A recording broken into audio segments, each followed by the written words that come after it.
On va rentrer maintenant sur la partie, du jour que je voulais vous présenter et ça va être vraiment, une discussion que je vais avoir avec vous parce que ce qu'on voit en fait sur le to et ce qu'on a pu voir sur le token, Mantra donc, OM, c'est très symptomatique de ce qu'on observe depuis qu'on est en crypto et je pense que des exemples comme ça, on en a connu plein, d'accord? Des exemples comme Luna, FTX et tout, des projets en fait qui ont une très grosse communauté, qui ont des très belles performances à un moment donné et puis, qui même bat le marché, hein, parce que OM, ça faisait partie des projets qui avaient eu les plus belles performances sur l'année, dont personne l'avait vu sortir, enfin l'ont vu sortir de nulle part en fait. Ce projet-là, les performances qu'il y avait eu, vous allez voir, on va regarder quelques graphiques. Et c'était quand même assez fou de se dire, tiens, putain, un projet comme ça, inconnu au bataillon, qui a des aussi grosses performances et qui plus est, qui était autant valorisé. Parce que si vous regardiez, en fait, à la fois la TVL, à la fois les projets qui étaient lancés dessus, à la fois les volumes, la DeFi et les machins, tu voyais vraiment que c'était un projet qui était ultra, ultra, ultra surévalué par rapport à ce qu'il y avait derrière. Et finalement, de se rendre compte qu'en crypto, il y a tout qui peut changer du jour au lendemain, mais vraiment sur le jour, hein. C'est-à-dire que là, en moins de 24 heures, on a un projet qui a perdu 90-92% de sa valorisation. Luna, ça a été exactement pareil. Et donc, c'est pour ça que il faut toujours se dire et éviter de nourrir l'espoir, de se dire, tiens, ce projet-là, je le garde sur le long terme, surtout quand vous êtes assis sur des plus-values qui sont monstrueuses, parce que sur l'OM, on avait quand même, sur Mantra, on avait quand même eu des plus-values et des rendements qui étaient monstrueux. Quand on était sur un projet qui était passé en quelques mois de 1-2 centimes à plus de 6-7 dollars, quoi. C'est juste énorme. Donc évidemment, il y avait des gens à l'intérieur qui étaient assis sur des fois 100, fois 200, fois 300 et qui se disaient, je vais pas prendre des bénéfices, je vais attendre. Là, on est en bear market, correction, forcément, ça va monter plus haut. Et en moins de 24 heures, toute leur plus-value ou une grosse partie de leur plus-value s'est évaporée comme ça comme neige sous le soleil. Et c'est vraiment le distinguo qu'il faut que vous compreniez entre la valorisation d'un projet, d'accord, son market cap par exemple, et sa liquidité. Le market cap et la liquidité n'a vraiment strictement rien à voir. Vous pouvez avoir un projet qui a un market cap de centaines de milliards avec une liquidité de 10 000 balles. Donc finalement, la plus-value latente que vous avez sur votre portefeuille, ça a strictement rien à voir avec la véritable valorisation que vous allez pouvoir extraire directement du marché. Le market cap ne représente pas du tout la valeur qui a été bloquée euh, dans les contrats intelligents ou sur le projet en question. Par exemple, typiquement, si on va sur CoinMarketCap, je vais ouvrir un autre onglet pour que ça soit plus simple. Si on va sur CoinMarketCap et que je prends le cas du Bitcoin, on va regarder, hein. Le Bitcoin, aujourd'hui, son market cap, c'est 1,6 trillion. D'accord? 1,6 trillion. Ça ne veut pas dire qu'il y a 1,6 trillion de valeur qu'on peut extraire du BTC, parce que si demain le BTC il perd 3000 balles, ça ne veut pas pour autant dire qu'on a perdu des centaines, enfin qu'il y a eu des centaines de milliards qui ont été retirés finalement en argent sonnant et trébuchant directement sur votre compte en banque. D'accord? Le market cap, c'est des trucs de base hein, que je redis, mais j'ai vu énormément de choses sur Internet qui disaient tout et n'importe quoi. C'est pour ça que je reviens là-dessus. Le market cap, ça correspond à la multiplication du prix de votre token à l'instant T. Donc là, en l'occurrence, 83 446 dollars multiplié par l'offre en circulation. D'accord? Donc là, vous avez le market cap qui, du coup, évolue très régulièrement. Mais ça n'a rien à voir. Vous parlez de market cap, on parle pas, ça n'a rien à voir avec la TVL, ça n'a rien à voir avec les volumes, ça n'a rien à voir avec la liquidité, ça n'a rien à voir avec l'ampleur de la communauté, etc. Moi, je peux vous créer demain un token sur Uniswap, un vieux shitcoin pourri, je mets 1 trillion de tokens en circulation et puis au final, moi, j'achète mon token à 1 dollar, d'accord? Je vais là-dessus, il n'y a pas de liquidité, il n'y a rien du tout, mais je l'achète pour 1 dollar. Du coup, on va dire que le dernier prix, c'est 1 dollar et il y a 1 trillion de tokens en circulation. J'ai 1 trillion de market cap. Pour autant, j'ai acheté 1 dollar de projet. Et il n'y a pas de liquidité, il n'y a pas de communauté, c'est un putain de scam, c'est de la connerie. Il ne faut pas l'acheter, évidemment. Et que si demain, je décide de vendre pour mes 1 dollar, sachant qu'il n'y a pas de liquidité, le trillion, il va s'évaporer comme ça du jour au lendemain. Donc, en fait, bien comprendre que le classement qu'on a sur les plateformes d'échange centralisées et puis même sur des plateformes de ranking comme CoinGecko, CoinPaprika, CoinMarketCap et ce que vous voulez, pour beaucoup, c'est du gros, gros, gros bullshit, d'accord. C'est pas parce que vous allez être bien ranké en termes de market cap que forcément vous êtes sur un projet qui est qualitatif, etc. Et d'ailleurs, on le voit, hein, les projets qui sont très souvent listés sur des plateformes d'échange centralisées, à l'exception de quelques cryptos, mais globalement, vous avez fait pas mal de vidéos avec Mickaël et Théo qui montraient qu'en fait, ce qui était listé dernièrement, c'était des gros scams et que même depuis un certain nombre d'années maintenant, c'est clairement pas un gage de qualité, hein. On l'a vu avec la mania des meme coins et tout ce qui s'ensuit. Ce qu'ils veulent, eux, les plateformes d'échange, c'est des volumes. D'accord? C'est des volumes. Et en l'occurrence, on sait que par exemple, le CoinMarketCap, ça a été racheté par Binance. Donc, il y a un intérêt de faire la publicité aussi par rapport à des projets qui peuvent lister eux. Parce que forcément, si vous trouvez sur CoinMarketCap un projet qui est intéressant et que vous voulez l'acheter, bah hop, vous allez, tu vois, par exemple là, acheter, ça va être acheté directement sur PancakeSwap. Ils vont faire de la publicité, ils vont rediriger le trafic directement vers des produits ou des services qu'ils proposent eux, ce qui est normal. Mais donc eux, ils gagnent. Peu importe s'ils décident de lister des bons ou des mauvais projets, c'est des projets sur lesquels il va y avoir du volume. Plus ils font du volume, plus ils vont gagner de l'argent. Et c'est pour ça que pour beaucoup de nouveaux et de débutants, ils vont commencer à regarder sur CoinMarketCap, ils vont se dire, bah tiens, je sais pas, Stellar par exemple, on est sur un projet qui est 14 sur CoinMarketCap, qu'il a depuis 10 années, forcément, c'est un bon projet. Alors que ce n'est pas forcément le cas. Il faut analyser le projet, il faut faire l'analyse on-chain, fondamentale, technique, etc. Et c'est ce qu'on vous apprend dans la partie crypto-investisseur, hein. Vraiment, on vous apprend à être autonome dans vos investissements et de faire une analyse vraiment de A à Z. On vous apprend tout, en fait, hein. Je vous parle de faire une analyse, mais on vous apprend tout, hein. La partie finance décentralisée, la partie sur les NFT, les RWA, tout ce qu'il vous faut, en fait, pour devenir autonome dans vos investissements, mais qui va bien évidemment au-delà de simplement regarder le pauvre market cap que vous voyez là. Parce qu'il y en a beaucoup, en fait, ils vont pas au-delà de ça, hein. Ils vont regarder le market cap, ils vont regarder le prix unitaire du projet et ils vont se dire, OK, tiens, ce projet-là, je vais plutôt acheter celui-ci parce que si j'ai 1000 balles à investir, je vais avoir plus de tokens que si j'achète pour 1000 balles de BTC, par exemple. Alors ça, c'est un calcul qui est complètement con parce que la somme unitaire et l'offre en circulation a rien à voir. Mais voilà, ça, c'est des trucs vraiment de base qu'on a pu obtenir. Et concernant le projet Mantra, on était sur un projet qui était valorisé quand même à plusieurs milliards et en moins de 24 heures, a eu l'occasion de perdre 5,8, presque 6 milliards de market cap en moins de 24 heures. Donc, il y en a qui se sont dit, attends, les mecs, ils ont extrait du coup 6 milliards de valorisation. Et puis, on était quand même sur un projet qui était classé dans le top des projets sur CoinMarketCap, qui avait des belles performances. Et tout a changé du jour au lendemain. Donc, il y en a beaucoup qui se sont interrogés, qui sont sortis des nues. Mais en fait, dites-vous que ce qu'on a pu obtenir ici, ça peut arriver sur n'importe quel type de projet. Et ce qu'on a pu voir pour le côté mantra, je vais vous remontrer quand même le graphique, hein. Regardez, hein. En 2023, fin 2023, on était sur un projet qui était à 1 centime, 1, 2 centimes, d'accord? Donc fin 2023, 1 ou 2 centimes, qui est monté en 2025 à plus de 8 balles, 8,5. Et donc là, les gens se sont dit, il y a une correction, ça sera comme les altes, et puis ça va bien remonter. Et donc, on a eu une progression qui a été juste énorme. Et du jour au lendemain, paf, regardez la baisse qu'on a eue là, ce que ça représente sur le graphique, hein. C'est monstrueux. C'est un truc, les gens se disent aussi, moi, à, j'arriverai à anticiper cette baisse. J'arriverai à me dire, c'est bon, je vais vendre avant, dès qu'il y a un problème, je vais arriver à vendre avant. Tous ceux qui ont dit ça pour la chute de FTX, tous ceux qui ont dit ça pour la chute de Luna, je peux vous assurer qu'ils n'ont pas réussi à vendre à temps. Et qu'en général, quand il y a la news, on s'en rend compte quand c'est trop tard. Et là où c'est quand même relativement fou, c'est que derrière l'histoire et le questionnement, c'est de se dire, tiens, qu'est-ce qui a provoqué en fait cette baisse? Et pour l'instant, les raisons sont quand même assez floues. Globalement, ce qu'on a réussi à retrouver comme information, c'est qu'on a eu des liquidations de la part de la team. Donc, la team a vendu pour un gros wallet issu de la préallocation qu'il y a eu sur la team de 277 millions de dollars, en fait, qui a été vendu directement sur des plateformes d'échange centralisées.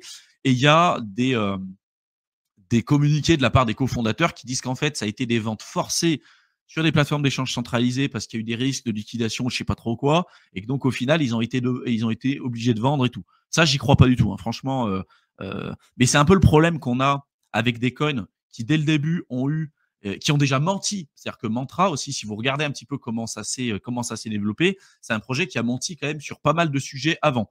Et là, en l'occurrence, on a les fondateurs, on verra le fin mot de l'histoire, hein, mais on a quand même les fondateurs qui disent qu'ils ont été forcés à vendre alors qu'en fait, c'est pas du tout le cas.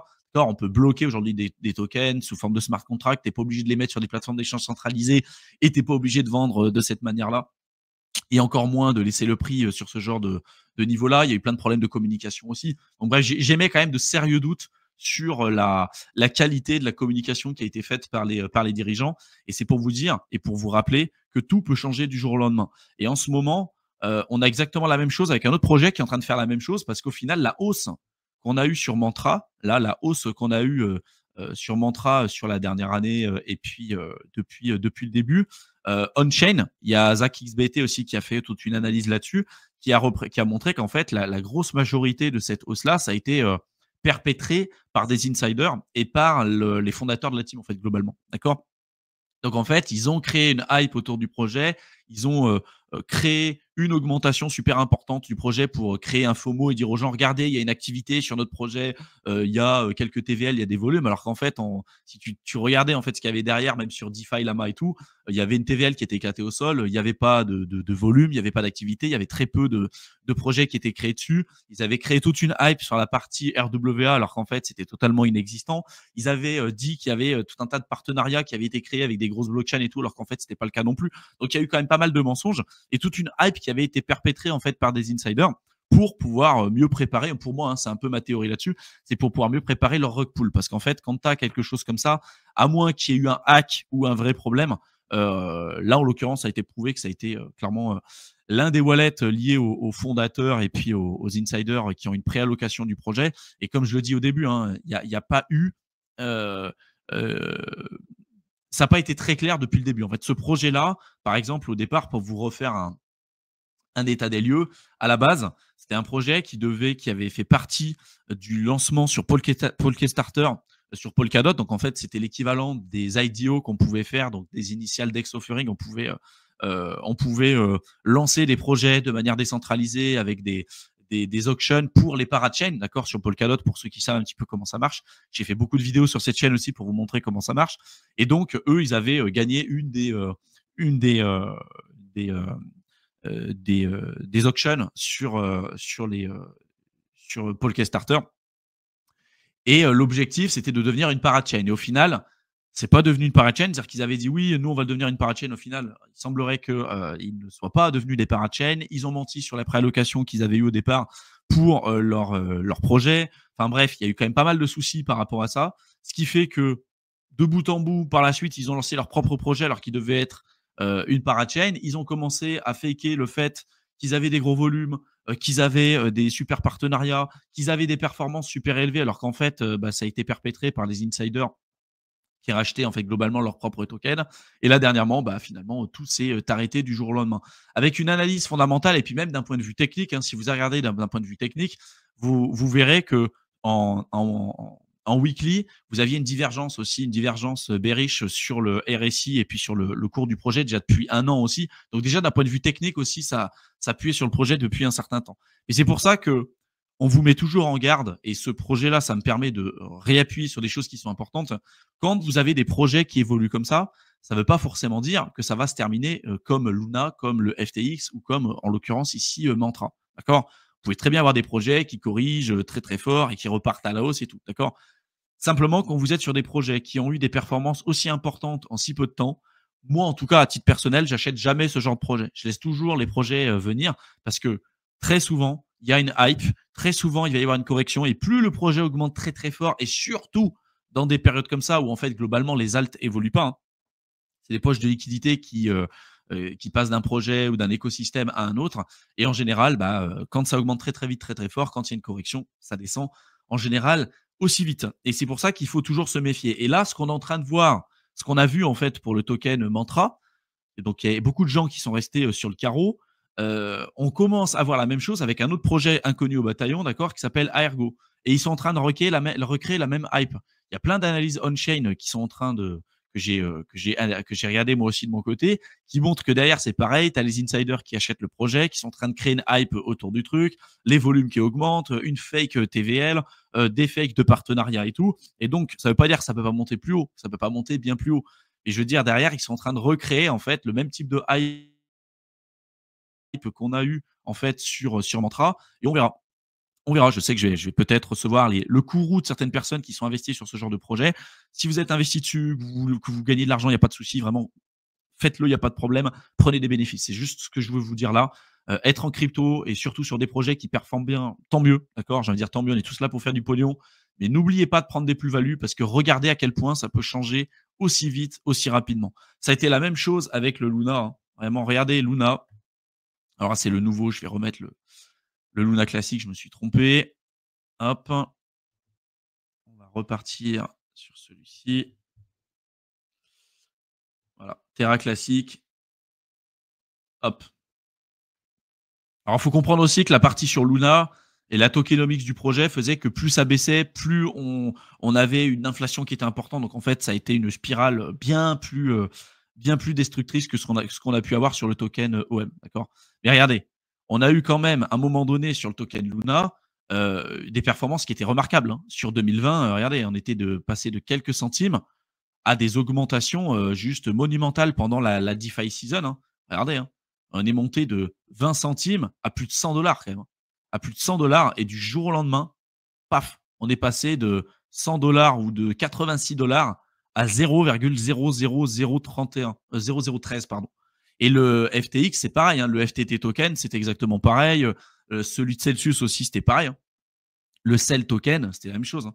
On peut s'amuser à regarder le Cell, hein. Quand il y a eu un souci sur la plateforme d'échange centralisée, bref, du jour au lendemain, un projet qui était très bien référencé, qui était dans le top 20, top 30 sur CoinMarketCap, s'est effondré comme ça hyper rapidement, hein. Regardez, hein, on a été sur un truc où au final, on était à 8, 9 $. On était passé d'un token qui était à 2, 3, 4 centimes.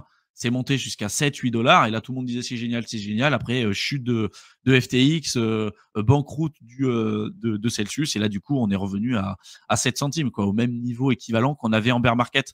Donc en fait quand vous achetez une hype et surtout quand vous achetez un projet dont tout le monde parle et qui plus est qui est inconnu au bataillon, faites vos propres recherches, regardez ce qui a été fait, regardez dans l'histoire, ayez vraiment une démarche qui soit professionnelle, d'analyse, de suivi, etc. Parce que là, en l'occurrence, quand j'ai commencé à me pencher dessus sur le projet OM, il y avait énormément de red flags en fait. Et beaucoup de gens sont passés à côté. Moi, personnellement, avant, j'avais pas forcément fait la recherche là-dessus. J'avais pas eu vraiment envie de rentrer dans le détail parce qu'un projet qui a des aussi belles perfs sur des périodes comme ça, c'est toujours un peu louche pour moi parce que très souvent, bah, tu as des augmentations comme ça, puis après, ça corrige très très fort. Et lui, ça faisait partie des rares projets qu'il n'avait pas corrigé pour le coup. Donc, ça peut arriver, mais c'est quand même extrêmement rare. Et là, quand tu regardais même assez rapidement, hein, très peu de TVL, très peu de projets, un mensonge au départ lors de son ICO, une grosse allocation pour les VC au début, pour les fondateurs du projet. Voilà, plein de choses qui peuvent également mener à des interrogations et à des questions. Et donc, bah, évidemment, là, on a eu un souci. Donc, on verra pour l'instant les, on aura, je pense, dans les prochaines semaines, prochains mois, le fin mot de l'histoire, d'accord, concernant les ventes. Est-ce que ça a été vraiment des ventes forcées, comme ce que disent les cofondateurs, ou est-ce que finalement ça a été quelque chose qui a été bien organisé et perpétré au départ, depuis le départ. Mais ce qui est sûr, c'est que dans tous les cas, que ça soit forcé ou non, dans tous les cas, celui qui en paye les pots cassés, en fait, c'est l'investisseur lambda et celui qui avait de l'argent dessus. Si vous aviez investi sur OM, quand bien même vous étiez très bien rentré sur le projet et que vous aviez des plus-values qui étaient super pertinentes à un moment donné, si vous n'aviez pas décidé de prendre des plus-values parce que vous pensiez toujours que ça pouvait monter plus haut, bah aujourd'hui, c'est quand même beaucoup plus compliqué. Et là, on en arrive à deux dilemmes, c'est-à-dire qu'il y a des gens qui vont se dire c'est génial, ça va augmenter, buy the deep. Sur des projets comme ça, vous pouvez buy the deep, à mon avis, pendant des années, comme le Cell Token ou le FTT, hein. Vous pouvez aller sur buy the deep pendant des années et des années. À mon avis, ça va pas vous faire un Solana bis, hein, d'accord. Solana, ceux a priori qui avaient acheté le buy the dip dans des périodes très compliquées, aujourd'hui sont quand même très contents, mais ça reste extrêmement rare. Et franchement, vous pourrez vous amuser à regarder sur DeFi la main, hein. J'avais fait quelques extractions, mais à l'époque, même avant qu'il y ait la baisse, hein, la TVL, elle était presque inexistante. Il y avait très peu de volume sur les DEX. Il y avait rien en fait. Presque, sur le protocole, vraiment, il y avait rien. C'était un projet qui était coté à plusieurs milliards. Avec certes une certaine communauté, un certain engagement, parce qu'en fait la plupart de l'engagement et de la communauté c'était surtout des spéculateurs, hein, et des personnes qui étaient là relativement tôt et donc qui avaient vu le projet augmenter. Donc évidemment, quand tu gagnes de l'argent sur un projet, tu as beaucoup plus de propension et d'envie de rester dessus, mais derrière il faut rester quand même réaliste quant à sa valorisation et quant à ses performances aussi. Si derrière tu es sur un projet qui est coté à 100 milliards et tu as je sais pas combien de je sais pas, tu as 5 millions de volume, tu as trois pauvres applications et tu as 10 000 utilisateurs sur la blockchain et tout le reste c'est que des spéculateurs, je sais pas, il y a un moment donné, il y a un problème, tu vois. Il y a un moment donné, tu te dis il y a quelque chose qui tourne par rond et à un moment donné, tu vas revenir à ta vraie valeur fondamentale et initiale. Ça c'est un truc sur lequel je suis convaincu, c'est que la valeur fondamentale ne fait pas la valorisation du projet à l'instant T. L'idée, quand on décide d'investir, c'est de trouver des projets qui fondamentalement vraiment ont une superbe belle valeur, que d'un point de vue on-chain, c'est intéressant, d'un point de vue technique, c'est intéressant, mais que le prix aujourd'hui ne reflète pas toutes ces valeurs-là. Si derrière, on a un projet qui a des super belles perfs, d'un point de vue technique, c'est super, mais que d'un point de vue fondamental, ça pue, vous pourrez vous amuser à regarder, hein. Mais en général, le marché n'aime pas les extrêmes. Et à un moment donné, si ça part d'un extrême ou à un autre, ça va revenir à un niveau d'équilibre. Ça, c'est ce qu'aussi disait Warren Buffett, et j'en parle beaucoup sur mon autre chaîne YouTube, Éternel étudiant, c'est qu'on revient toujours à la médiane de la valeur long terme.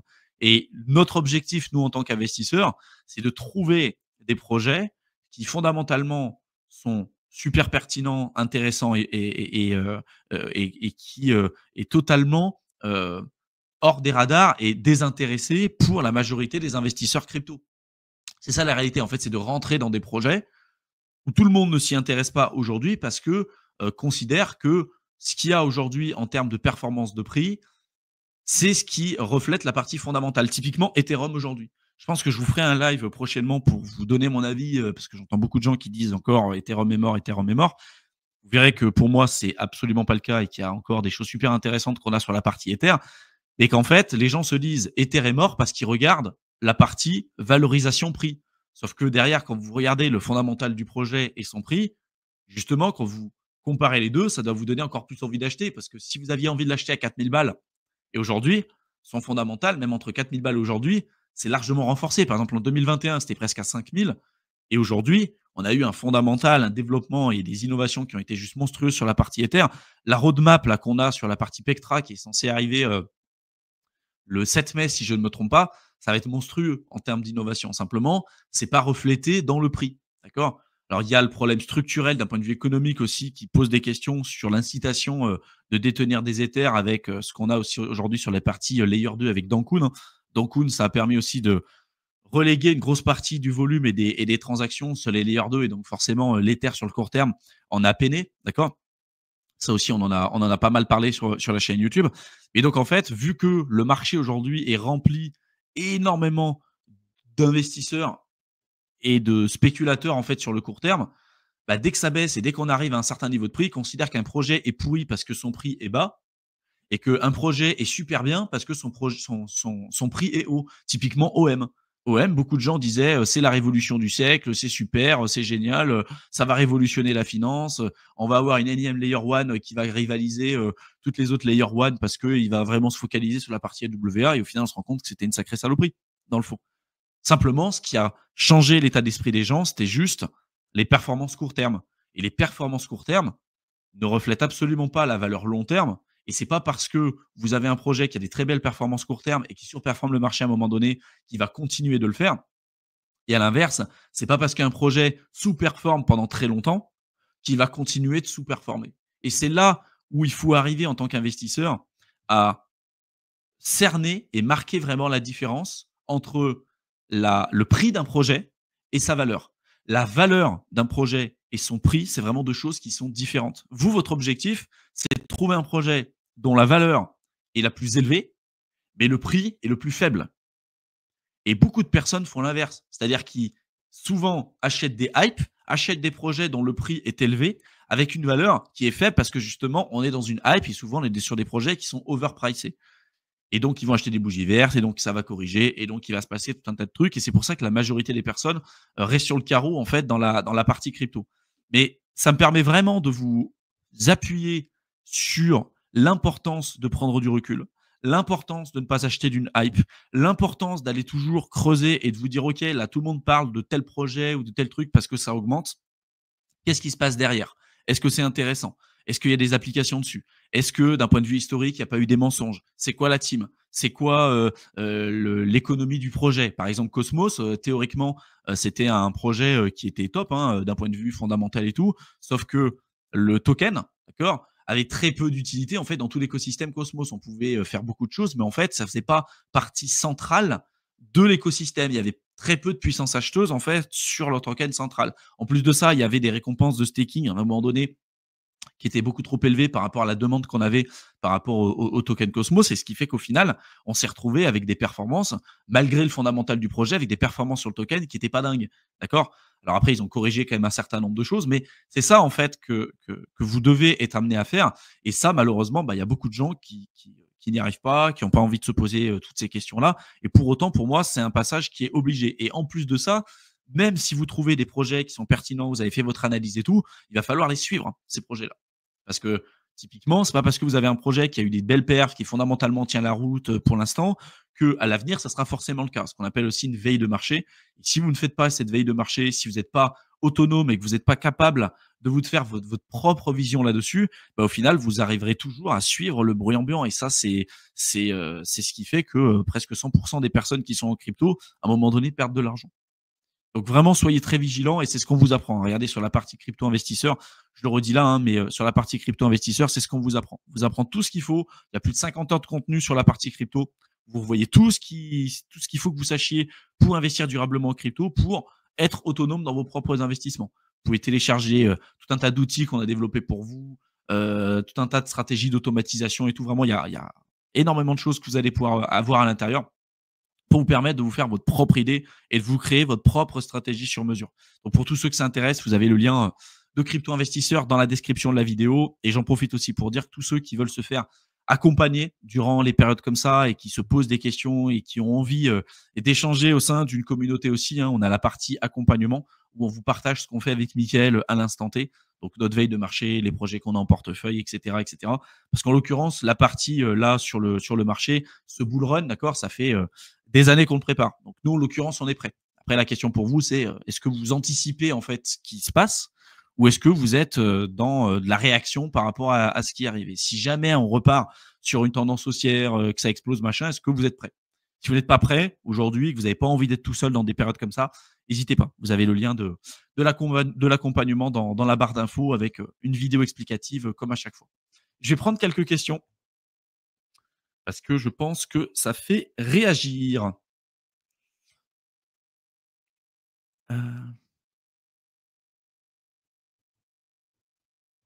alors il y a eu beaucoup de questions, je vais essayer de revenir au début les gars.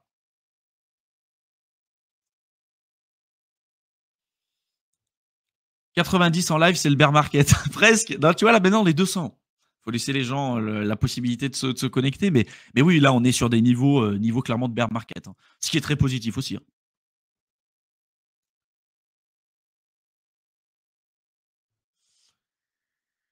Je comprends, Julia Roman a dit que c'était l'alt season, le retour du bull run, et cetera. Je pensais que j'allais devenir riche, faire partie des 1 et cetera. Ouais, c'est toujours pareil. C'est en fait, ce qui marche aussi sur les réseaux sociaux, c'est de dire toujours aux gens: «Attention, l'alt season arrive, vous allez devenir riche, vous allez gagner beaucoup d'argent, ça va être génial, ça va être super, vous avez rien à faire, vous allez devenir riche rapidement» et au final, vous allez avoir énormément d'interactions sur vos posts parce que la plupart des gens, en fait, ont envie d'avoir quelqu'un qui vont leur dire qu'ils vont devenir riches parce que ça crée de la dopamine, parce que ça crée de l'engagement, parce que ça fait plaisir. Sauf qu'en fait, expliquer aux gens et de leur dire tout le temps, il va y avoir de la season, il va y avoir de la season, il va y avoir de la season. Sauf qu'en fait, même toi, tu n'y crois pas et qu'au fond, il n'y a aucun d'indicateur macro qui fait que tu vas en avoir une tout de suite. Je trouve ça complètement con et je trouve ça même dommage parce que ça pousse les gens à prendre des décisions qui sont mauvaises. Et je pense qu'il y a un intérêt quand tu as une communauté ou quand tu as quand même aussi une certaine influence, d'accord. Évidemment, quand tu parles devant des centaines de personnes, voire des milliers de personnes, tu te dois de mesurer quand même tes propos et nous, tout notre discours. Vous voyez, hein, ça a jamais été de vous présenter des projets top 10, machin, parce que on pense que c'est de la merde et que ça marche pas. Et qu'en plus de ça, promettre aux gens qu'il va y avoir toujours des alt season ou des machins, que ça va pumper et tout, pareil, ça marche pas. C'est-à-dire que nous, on va vous présenter ce qu'on pense à l'instant T en toute transparence et on va parler principalement de Bitcoin et d'Ether.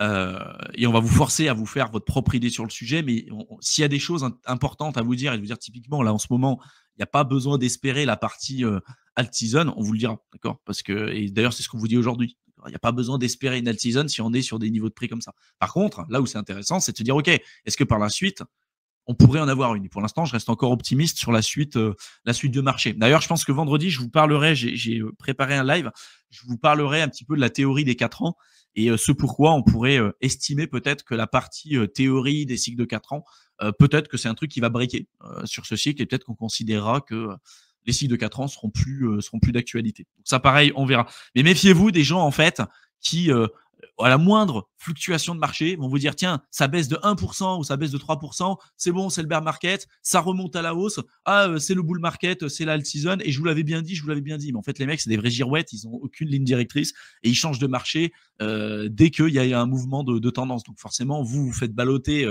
d'un endroit à un autre.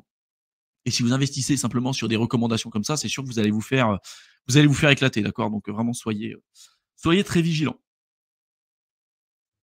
Ellie qui dit heureusement j'ai pris 75% de bénéfices sur Montra à FA8, mais bon, avec un portefeuille à moins 30% et maintenant moins 40%, je suis un peu deg. Oui, mais au moins tu as pris des plus-values, tu vois, un x8, tu as réussi à le prendre et faire des plus-values sur ce projet-là, alors qu'en fait là tu en as plein qui sont restés sur le carreau. Moi j'ai vu des projets, des mecs qui avaient des dizaines de millions sur Mantra qui se sont retrouvés presque à la rue comme ça du jour au lendemain, parce qu'en fait c'était des plus-values latentes, il n'y avait pas suffisamment de liquidité pour retirer l'intégralité des plus-values latentes que tu pouvais obtenir.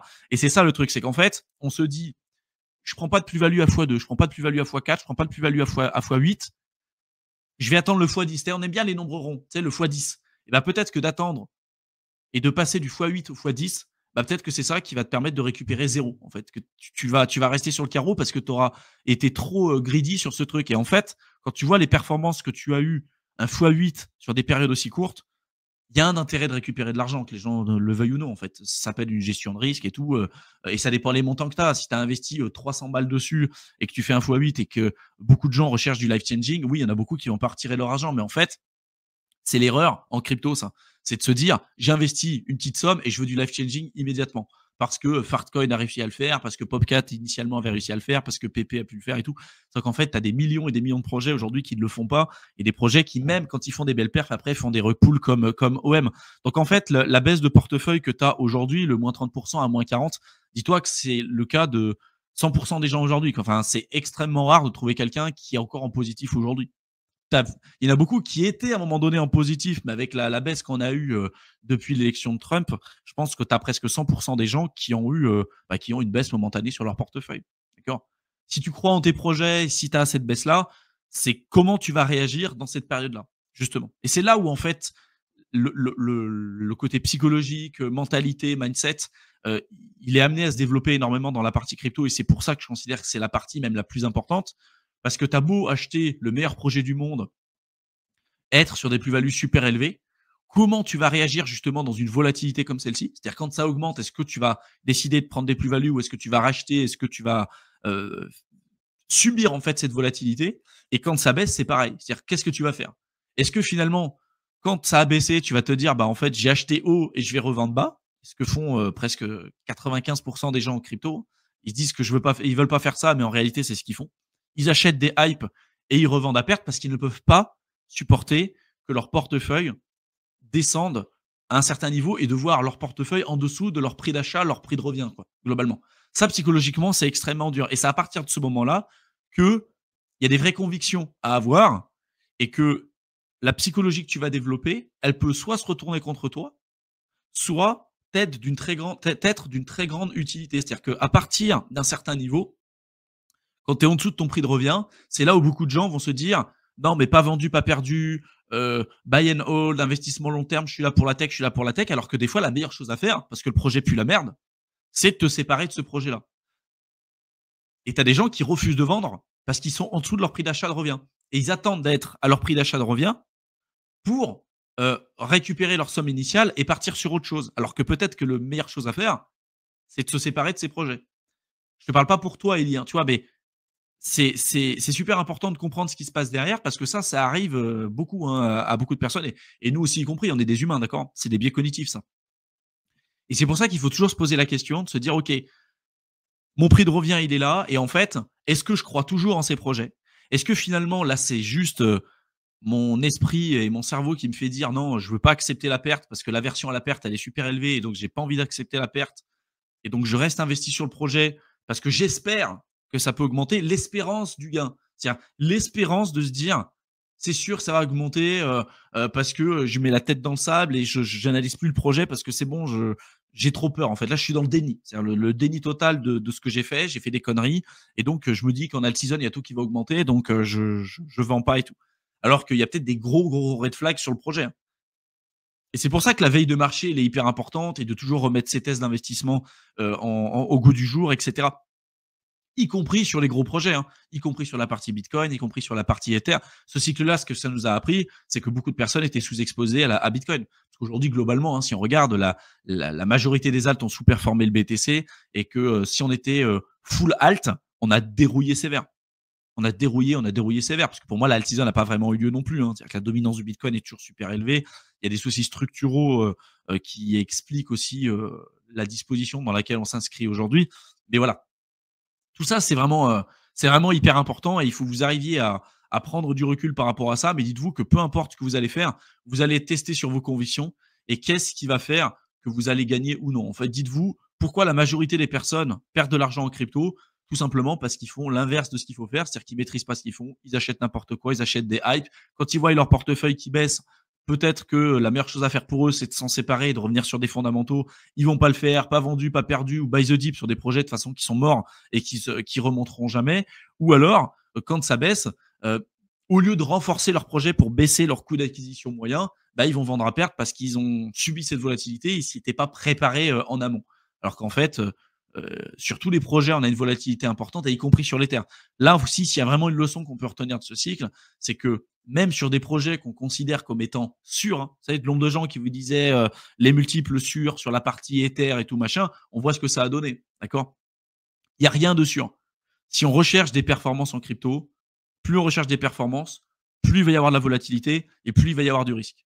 Et on le voit même sur la partie Ether, le x2, x3 qui était attendu par rapport à la TH, hein, les 7000, 8000, 9000, ça ne veut pas dire que c'est pas possible, ça ne veut pas dire que ça n'arrivera pas. Je suis encore extrêmement bullish et ultra positif sur le long terme sur Ether. Simplement, on voit que bah, les risques auxquels on était sujet, il y en a peut-être beaucoup qui ne l'avaient pas anticipé. Parce qu'en fait, il faut comprendre que aujourd'hui, les règles du jeu ont changé dans la partie crypto et que la plupart des personnes qui sont en crypto recherchent des gains court terme et surtout avec la hype qu'on a pu avoir sur la partie Memecoin. La partie Memecoin, 87% des projets qui avaient été lancés sur 2024 étaient entre 87 et 90% des projets qui ont été lancés sur 2024, c'était des projets sur Solana et donc des Memecoin, d'accord. Et donc en fait, on était dans la recherche de gains rapides, de court terme, etc. La plupart des personnes qui décident de se placer sur Ethereum, et même sur la plupart des projets crypto, sont des spéculateurs, sont des investisseurs. Sauf que Vitalik et la fondation Ethereum ne sont pas des spéculateurs, ne sont pas des investisseurs, ce sont des développeurs. Et donc, en fait, il y a un gros conflit à l'intérieur. C'est-à-dire des investisseurs qui se disent, en fait, vous devez vous démerder pour faire pumper le prix de votre projet de la manière dont vous le souhaitez. Mais nous, on veut gagner de l'argent parce que sur Solana, il y a de l'argent. Sur Solana, il y a de l'activité. Ils ont compris ce que c'était d'avoir une interface user-friendly, alors que sur Ethereum, en fait, on est quand même sur un environnement qui est très compliqué à comprendre, à, à maîtriser et à, à appréhender pour les débutants, parce que on est quand même sur un écosystème qui est très fragmenté, avec les layers 2 qui, en plus de ça, les layers 2 fonctionnent pas toutes de la même manière, avec les ZK Rollup, les ZK Stark, les ZK Snark et tout. Bref, on en a beaucoup parlé, ça devient extrêmement, extrêmement compliqué, avec les blockchains modulaires aussi. Donc, c'était un peu l'objectif avec la blockchain d'Ankun, de, de reléguer une grosse partie des frais sur les layers 2, sauf qu'en fait, et profiter de la sécurité d'Ethereum, sauf qu'en fait, bah ça enlever une grosse partie des revenus de la blockchain de base pour avoir une scalabilité sur d'autres blockchains comme Base, Arbitrum, etc., etc.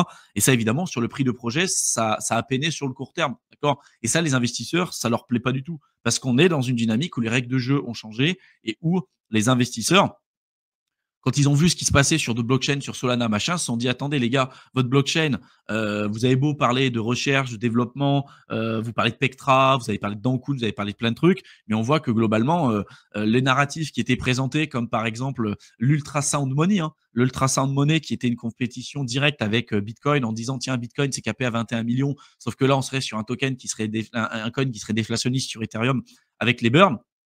Si l'activité elle est plus sur la blockchain de base et que vous le mettez sur la layer 2, bah, du coup il y a moins de burn et du coup on n'est plus sur l'ultra sound money, on est encore sur un truc avec une inflation qui est positive, qui est moins importante que si on était resté sur du proof of work, mais quand même.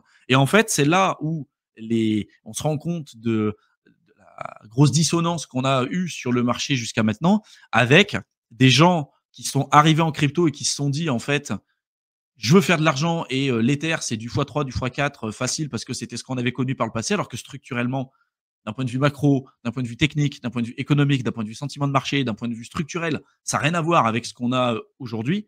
Et donc, on a eu un vrai questionnement. On a eu un vrai questionnement avec des gens qui se sont dit, OK, bah là, l'Ether, il est à 1600 balles, alors que normalement, il était censé quand même surperformer le Bitcoin et tout. Donc en fait, c'est pas intéressant. Je, je, je le mets de côté parce que fondamentalement, vu que le prix est bas, fondamentalement, je considère que c'est un projet de merde. Et un projet qui a bien performé, je vais considérer que fondamentalement, c'est un bon projet. Alors qu'encore une fois, ça n'a rien à voir. Si vous analysez vraiment ce qu'il y a derrière, oui, c'est compliqué, oui, c'est difficile, mais ce qu'ils sont en train de faire,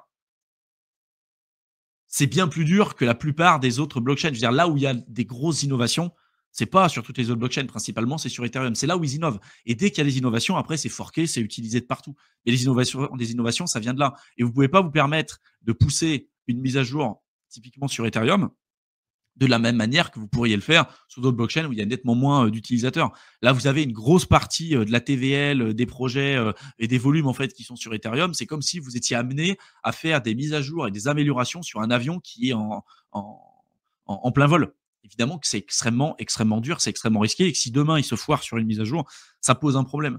Et c'est ça, c'est des vrais questionnements à avoir. Et parce qu'aujourd'hui, et moi d'autant plus aujourd'hui qu'avant, je reste convaincu du fondamental d'Ethereum. Ça ne veut pas forcément dire que ça ne peut pas encore baisser. Ça ne veut pas forcément dire qu'on a atteint le bottom, etc.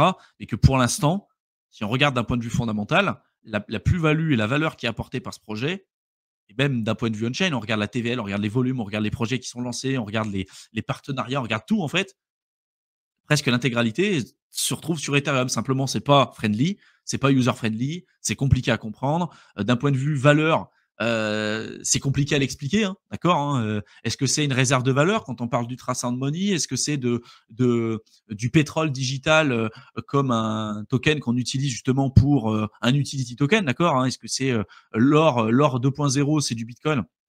Et donc, on considère que l'Ether, du pétrole digital comme un utility token, d'accord? Est-ce que c'est une réserve de valeur? Est-ce que c'est un utility token? Est-ce que c'est les deux à la fois?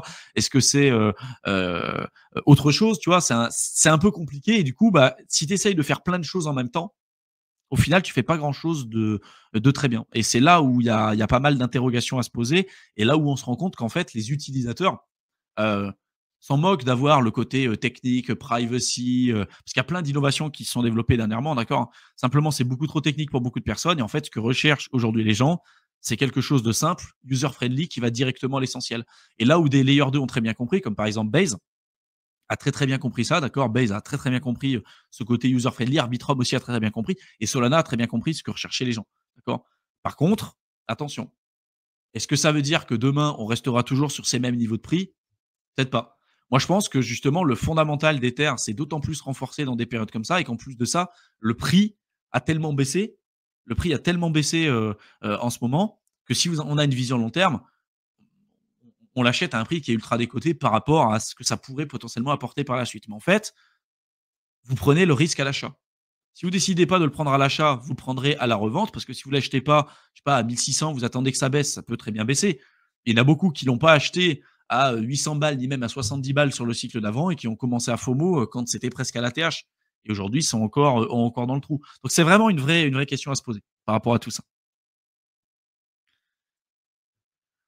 Salut Thibaut, je vais me faire l'avocat du diable. Je vais pas me faire l'avocat du diable, mais OM 9 centimes, elle a fait un ATH à un peu de 9 dollars. Ceux qui ont acheté à moins de 1 dollar, c'était minimum x15. Mais oui, ça a eu des super, super belles perfs. Mais combien de personnes ont validé des plus-values? C'est ça le sujet, hein.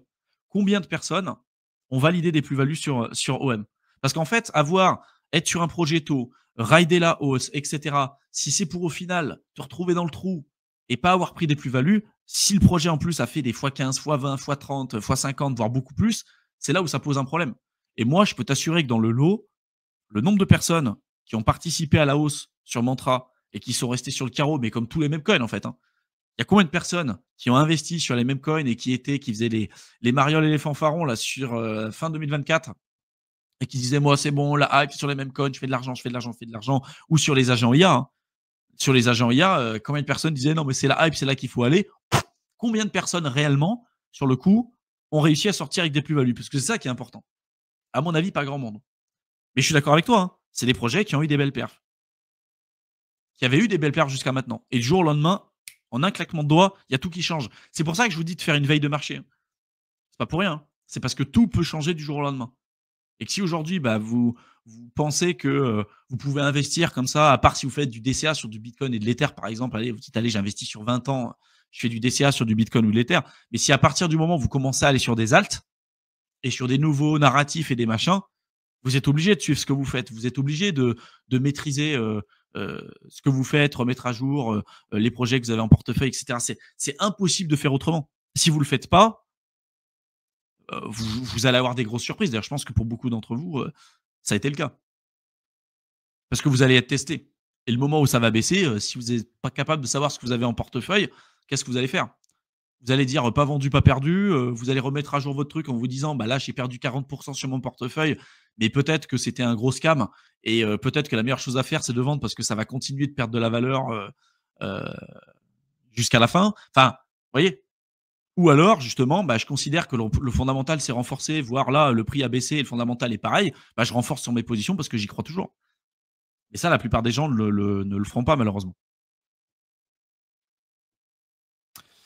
Avec les ETF, on peut toujours avoir un petit FOMO, il y a toujours moyen de gratter un peu sur ce genre de rallye. Ouais, mais en fait, tu vois, ce que je dis, c'est que ça sera pas un rallye qui sera durable, tu vois? C'est comme la news qu'on a eue avec Trump en disant: «On arrête les tarifs pendant 90 jours». Si structurellement le marché, il est pas prêt à augmenter, tu peux avoir toutes les news que tu veux, tu auras un petit effet news, tu vois? Tu auras un petit pump, tu auras un petit truc. Si tu fais du trading, pourquoi pas? Mais si tu fais de l'investissement long terme, en fait, ça pue la merde. Enfin, pour moi, ça peut monter un petit peu, mais après ça retombera comme un soufflet, tu vois? Même si avoir ce genre de de produits, d'accord, le staking, Ethereum et cetera, sur le long terme, c'est extrêmement positif. D'ailleurs, on voit que globalement, depuis le début, il y a quand même énormément de choses extrêmement positives qu'on a pu obtenir. Les réserves stratégiques aux États-Unis, on a beaucoup plus de personnes qui sont crypto-friendly au Sénat, à la Chambre des représentants aux États-Unis. On a un président crypto-friendly, quand même beaucoup plus crypto-friendly. On a la SEC qui a viré Gary Gensler et qui a mis Paul Atkins, qui est un gars fervent défenseur aussi de la partie purement crypto. Enfin, on a quand même structurellement énormément de choses extrêmement positives qu'on a eues. Simplement, bah, sur le court terme et sur le prix sur le court terme, ça se reflète pas immédiatement. Mais justement, moi, quelque chose comme ça crie à l'opportunité, tu vois? Pour ceux qui décident d'avoir une vision long terme. Après, sur le court terme, évidemment, d'un point de vue macro, d'un point de vue macro structurel, je reviens pas dessus, hein.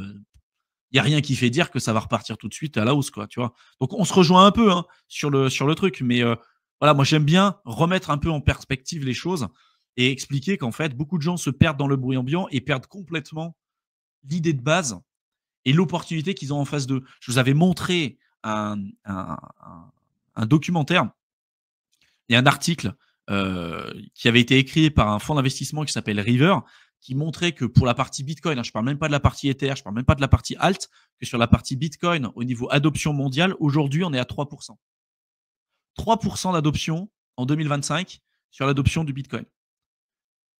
Ça fait à peine 16 ans, 17 ans que le bitcoin est là, on est à 3 d'adoption d'un point de vue mondial et c'est l'équivalent d'internet dans les années 95. D'accord? 1995.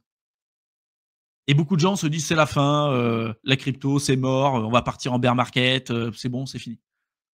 Et c'est pas parce qu'il vous a fallu 16 ans ou 17 ans pour avoir 3 d'adoption qu'il va vous falloir 16 ans ou 17 ans pour passer à 6 d'adoption. Vous pouvez très bien mettre comme internet, hein, vous pouvez mettre 20 ans pour obtenir 3 d'adoption et 5 ans ou 10 ans supplémentaires pour passer à 50 d'adoption au niveau mondial. Et là, je vous parle que du BTC, hein, d'accord? Donc la plus grosse crypto, là où les gens se disent: «C'est trop cher, c'est trop cher, c'est trop cher», d'accord? Sur la partie Ether, on est très loin des 3 d'adoption. Sur la partie alt, c'est encore pire. Donc en fait, quand vous comprenez structurellement où est-ce qu'on se situe, le marché auquel on essaye de s'attaquer, qui représente des centaines de trillions, quoi. Le marché de la réserve de valeur, c'est des centaines de trillions. Ce qu'on voit sur le court terme et quand on arrive à dézoomer, en fait, on regardera dans plusieurs années, hein, et ça représente absolument rien du tout. Si vous comparez les FUD et les problématiques qu'on a eues en crypto depuis sa création, depuis par exemple la création du Bitcoin, hein, d'accord, c'est monstrueux, hein. la chute de MTGOX, en 2010, le hack qu'il y a eu où ils ont dû faire un rollback de chain. Enfin bref, les forks qu'il y a eu, les blockchain wars, euh, la guerre des blockchains qu'on a pu obtenir à un moment donné avec les hard forks entre Bitcoin Cash, Bitcoin SV et tout ce qui s'ensuit là aussi, hein, sur la taille des blocs. Ça, les gens, ils l'ont pas connu, mais à l'époque, c'était extrêmement compliqué. Hein. D'accord. Et pour autant, le Bitcoin est toujours là et a continué de suivre sa tendance long terme et on en est aujourd'hui à 3% d'adoption.